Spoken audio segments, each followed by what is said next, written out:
저 같은 경우에는 대략 2000년도 초반부터 우리나라의 옥션이 시작되던 시점서부터 온라인 쪽에서 계속 물건을 직접 팔아보기도 하고 마케팅도 하면서 온라인에서 벌어지는 일들은 대략 20년 동안 웬만큼 경험을 했었던 그런 사람이라고 생각을 해주시면 되고, 최근 몇 년간은 인터넷진흥원의 광고분쟁조정위원회에서 작은 규모의 사업체 사장님들이 광고 대행사로 인해서 피해를 보셨을 때, 그로 인해서 분쟁이 생겼을 때 변호사님들과 함께 그 분쟁 내용을 확인하고 어떻게 하면 사업자님들한테 좋은 분쟁 해소 방법이 있을까를 얘기하는 자문위원으로 좀 활동을 하고 있습니다.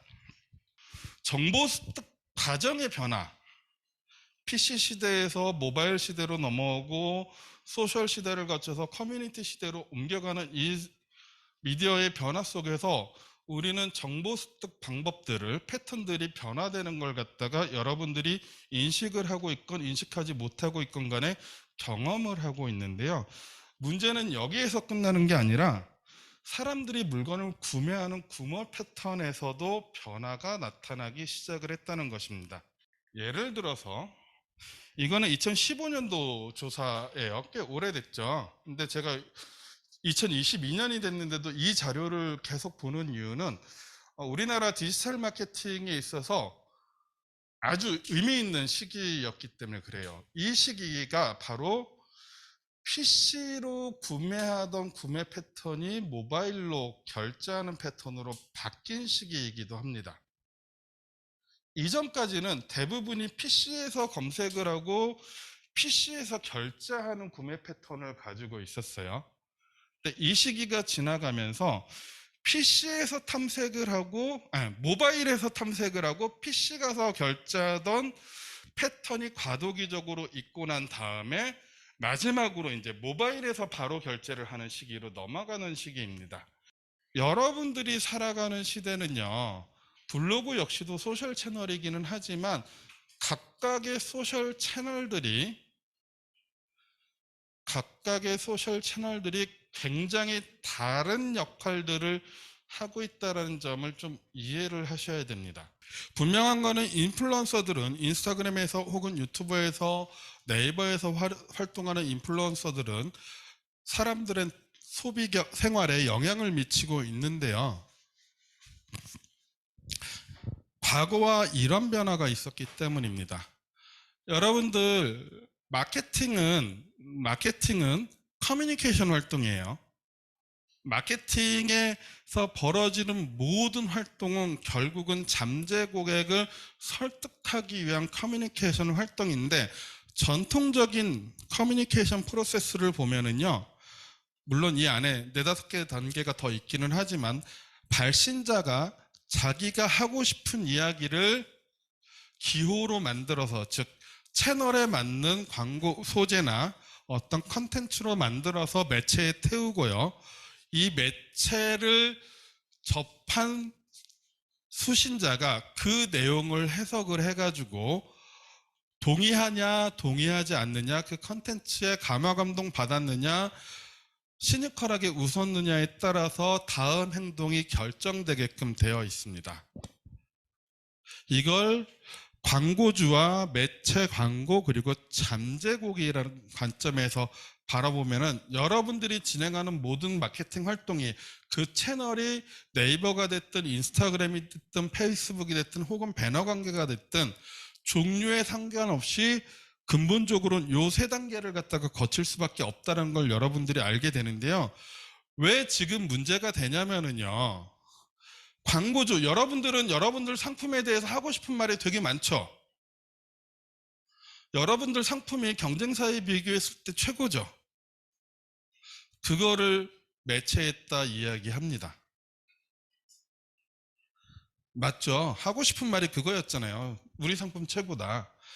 문제는요, 저 수신자인 잠재 고객이 듣고 싶은 말인가가 문제가 돼요. 불행하게도 요즘에, 옛날부터도 사실 그랬어요. 광고주의, 사업자의 하고 싶은 말은 소비자의 듣고 싶은 말과 절대 일치되지 않았었습니다. 맞나요? 여러분들이 임원진이거나 대표 입장을 벗어나서 일반 물건을 산다라고 가정을 해볼게요. 광고 보고 바로 혹해서 사는 경우들이 많나요? 아니죠. 서로 필요하더라도 절대 못 사시죠. 일단 확인해 봐야 돼요. 그게 진짜로 얘네가 떠드는 것처럼 좋은 상품인지 아닌지, 나한테 정말 필요한 건지 아닌지. 절대 일치하지 않습니다. 마케터들은, 기업은 이 상황을 극복하기 위한 다양한 노력들을 여러 채널에서 전개하고 있을 뿐이에요. 또 하나, 지금 이 그래프가 어떤 그래프인지 혹시 이해되세요? 그러다가 2000년대 들어서 네이버가 뭘 만들어내죠? 블로그라는 걸 만들어냅니다. 소위 얘기하는 웹 2.0 시대가 돼요. 이 시기를 갖다가 기업 관점에서 바라보면은요, 무슨 일이 벌어진 거냐면은 굳이 돈을 지불하지 않아도 개인들이 자기 미디어를 갖기 시작한 시기예요. 여러분들 블로그에다 글 써가지고 기업 하나를 갖다가 위협하는 일들이 심심치 않게 벌어진 걸 목도를 하셨었죠. 그죠? 그러다가 2000년 중반대가 되면 트위터라는 게 세상에 등장을 해요. 그리고 페이스북이라는 게 등장을 하고요. 이때부터는 블로그는 좀 귀찮죠. 개설을 한 다음에 글 쓸 줄 알아야 되는 사람들이 쓰기 시작을 했었어요. 트위터는요, 페이스북은 굳이 글을 잘 쓰지 않아도 쉽게 이용할 수 있게 됐죠. 내가 내 미디어를 만드는 게 일반인들로 넘어오기 시작을 했고, 트위터나 페북 시기를 거치면서 더 많은 사람들이 굳이 글을 잘 쓰지 못해도 미디어를 이용하기 시작을 했어요. 그러다가 2010년에 인스타그램이 나옵니다. 다른 거 아무것도 안 하고 모바일로 그냥 사진 찍어가지고서 그냥 올리기만 해도 내 미디어를 가지는 시기로 넘어왔어요. 무슨 얘기냐면요, 미디어에 대한 접근성이 높아지면 높아질수록 참여할 수 있는, 그 미디어를 가지고 장난칠 수 있는 사람, 그 진입장벽이 낮아지기 시작을 해서 바이럴 할 수 있는 환경이 조성되기 시작을 했다라는 거예요. 여러분들이 돈 써서 컨텐츠를 만들어서 인스타그램 브랜드 계정에 올려서 그 효과를 본 경험하고, 여러분들 고객 중에 아주 우연찮은 기회에 파워 인플루언서가, 메가 인플루언서가 사진 한 장 올려져 가지고 효과를 본 것하고 비교해 보신 적이 있나요? 어느 쪽이 더 효과가 크던가요? 인플루언서 쪽의 효과가 훨씬 더 컸던 경험들을 다 가지고 있으실 거예요. 이게 무슨 얘기냐면요, 하나는 소셜 채널이 가진 특징 때문에 그래요. 왜 소셜미디어라고 얘기를 할까요? 참고로 외국인들한테 SNS라고 얘기하면 아무도 못 알아듣습니다. 소셜 네트워크 서비스라는 거는 제가 하는 한 동북아 3개국만 쓰고 있어요. 그래서 외국인들한테 SNS라고 물어보면 무슨 말인지 못 알아들어요. 외국 애들은 뭐라고 얘기를 하면 소셜 미디어라고 얘기를 해요. 여러분들이 알고 있는 페이스북이나 인스타그램은 미디어입니다. 근데 왜 앞에 소셜이란 말이 붙었을까요? 단지 교류 정도에 따라서 컨텐츠의 확산 정도가 달라지게 됩니다. 여러분들 TV에서 내 컨텐츠를, 내 광고를 많이 노출시키려면 어떻게 해야 돼요? 시간을, 여러 기간을 사야지만 노출이 되죠. 그 얘기는 무슨 얘기예요? 돈이 올라간다는 얘기죠. 근데 소셜미디어에서는 돈은 필요 없어요. 내가 내 패친들하고 혹은 팔로워하고 교류를 많이 하고, 그 중에서 팔로워가 많은 사람들한테 조금 더 공을 들이면은 내 컨텐츠가 확산될 가능성이 커졌다라는 얘기입니다. 그리고 2012년이 되면 페북은 영리하게 광고 시스템을 만들어요. 그래서 이 기능을 갖다가 확산시키기 시작을 하고요. 2015년에서 16년이 되면은 머신러닝을 장착해서 사람들이 반응하면서 나타나는 행동 시그널을 모으기 시작을 합니다. 2016년, 17년을 지나면서 이제는 교류를 굳이 하지 않아도 각각의 사람들이 행동했던 이유들을 추적해 놨어요. 무슨 일이 벌어졌냐면, 아, 이분은 이런 컨텐츠를 좋아하지 하고 누가 그런 컨텐츠를 발행을 하면 그냥 보여줘요. 그래서 여러분들 인스타그램 옛날부터 써왔다면은 옛날에는 나타나지 않았던 현상이 최근에는 나타나는 걸 갖다 보실 거예요. 몇 년 전만 해도요, 인스타그램에서 사진을 올리고 인스타그램 팔로워들이 올린 컨텐츠를 볼 때 추천 컨텐츠라는 거 본 적이 없어요. 주로 내 팔로워들이 올린 사진들만 봤다면, 요즘에는 누구누구님이 비록 팔로잉 관계는 아니지만 이 컨텐츠 한번 좋아요 눌러서 씁니다. 누구 컨텐츠를 좋아했으니까 유사한 컨텐츠를 보여줍니다 하고 내 팔로워 관계가 아니어도 컨텐츠를 보여주기 시작을 합니다. 이게 뭐냐면은 사람들의 행동들을 학습하고 나서 이 사람은 뭐를 좋아할 거다라는 예측을 한 다음에 그 사람한테 그 컨텐츠를 보여주는 머신러닝 기능이 두 번째로 고도화되기 시작을 한 거예요. 지금 벌어지고 있는 모든 인플루언서 마케팅 혹은 소셜 마케팅은 이 알고리즘 세계관 안에서 돌아다니고 있습니다. 이제 이 그림을 다시 한번 봐주세요. 발신자, 메신저, 그리고 수신자. 과거에는 여러분들과 같은 기업이 발신자였어요. 근데 지금은 발신자가 인플루언서입니다. 나의 잠재 고객들이 혹은 내 구매 고객들이 발신자예요. 이 사람들이 컨텐츠를 만들어서 매체에 띄우게 되고 그 컨텐츠를 또 다른 잠재 고객이 소비하게 됩니다. 근데 이때는 발신자가 물건을 팔아야 될 이유가 있어요, 없어요? 없죠. 자기 경험을 남들한테 자랑하고 싶은 거예요. 자랑하고 싶은, 너는 이런 경험 못 해봤지, 너는 이런 데 못 가봤지 하고 자랑하고 싶은 마음에 열심히 쇼오프를 하는 거고요. 그 쇼오프의 컨텐츠가 잠재 고객이 듣고 싶은 말이 됩니다. 여러분들이 인플루언서 마케팅을 전개를 할 때 이 커뮤니케이션의 변화를 이해하지 못하면은 대행사의 말을 듣고 무조건 집행을 해서 팔로우 많은 사람만 쳐다보게 돼 있어요. 메가 인플루언서의 컨텐츠에 대한 반응 비율을 인게이지먼트 비율이라고 얘기를 하는데요. 인게이지먼트 비율이 몇 프로 정도 나올까요? 10만 명의 인플루언서한테 컨텐츠를 태워가지고서는 10만 명의 팔로워가 가진 인플루언서한테 컨텐츠를 태워서 대략 3만 명한테 도달했다라고 가정을 해볼게요. 3만 명 중에 몇 명이 반응을 할까요? 통계마다 약간씩 다른데요. 1.7% 정도라고 얘기하는 통계 자료도 있고요. 7%라고 얘기하는 통계 자료도 있습니다. 확실한 거는요, 10만 명이 넘는 메가 인플루언서를 갖다가 쓸 때는요, 전략적인 선택을 해야지 팔로워가 많다고 해서 메가 인플루언서를 쓰는 순간에 여러분들은 돈을 받을 가능성이 굉장히 높다라는 거예요. 그러면은 인게이지먼트 비율이 10%가 넘는 인플루언서급은 어느 쪽 급일까요? 1000에서 만 사이가 인게이지먼트 비율이 제일 높습니다. 그 다음에 이 사람들의 한국인 비율은 몇 프로 정도 될까요? 아니요, 7, 80% 정도 돼요.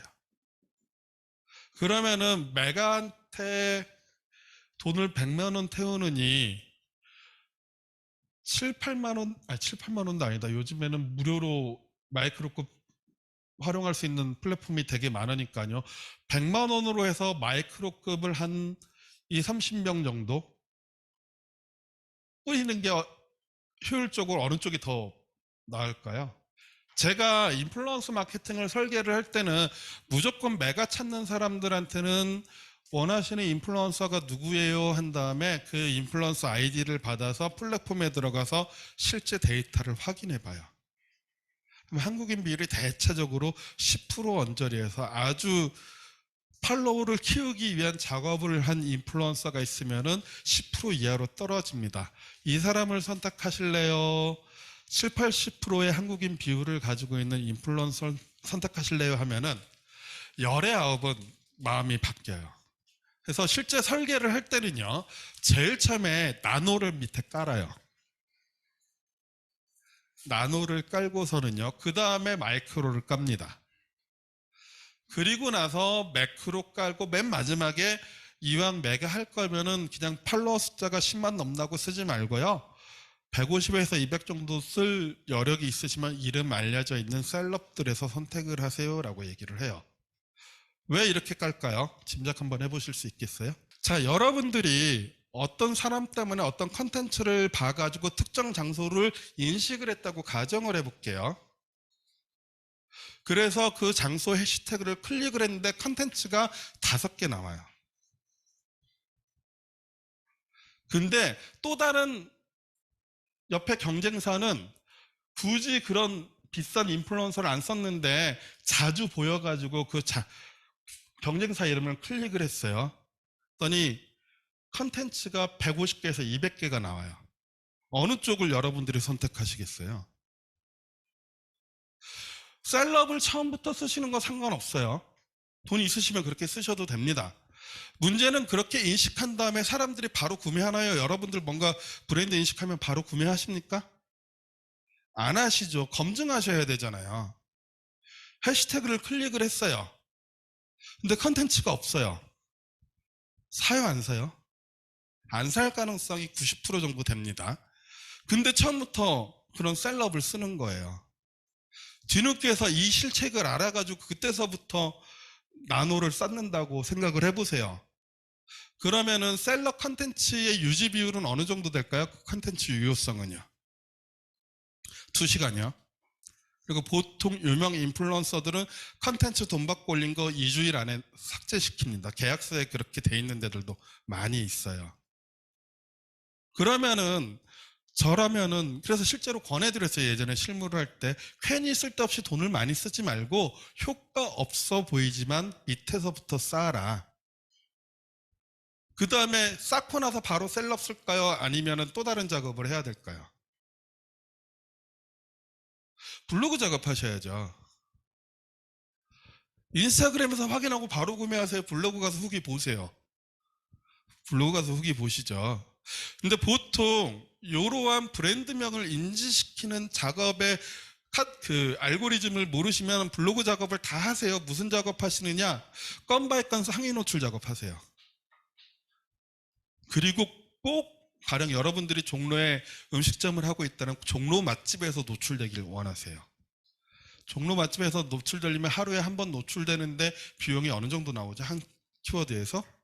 대략 70, 경쟁도가 싼 키워드 같은 경우에는 7, 80, 저희, 7, 80까지 올라가고요. 싼 것들도 몇만 원씩 해요. 근데 매일 하셔야 돼요, 이걸 갖다가.